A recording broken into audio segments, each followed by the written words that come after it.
ஒடுக்கப்பட்ட மக்களை அதிகாரத்தால் திமுக அடக்கி ஆளுவதாக பாமக நிறுவனர் ராமதாஸ் குற்றம் சாட்டியுள்ளார். பழங்குடியினத்தைச் சேர்ந்த ஊராட்சியின் தலைவருக்கு உள்ள அதிகாரத்தை உறுதி செய்வதற்கு கூட திமுக அரசால் முடியவில்லை. பட்டியலின பழங்குடியின மக்களுக்கான அதிகாரங்களை அரசு உறுதி செய்ய வேண்டும். ஆனாங்கூர் ஊராட்சியில் சங்கீதா அவருக்கு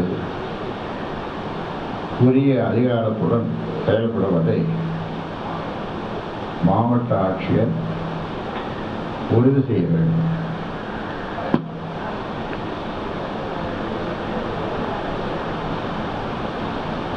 இல்லாவிட்டால் நானே அவரை அழைத்து சென்று ஊராட்சி தலைவர் இருக்கையில் அமர வைத்து கோப்புகளில் கையெழுத்து செய்யும் இயக்கத்தை நடத்துவேன் என்று எச்சரிக்கை விடுத்துள்ளேன்.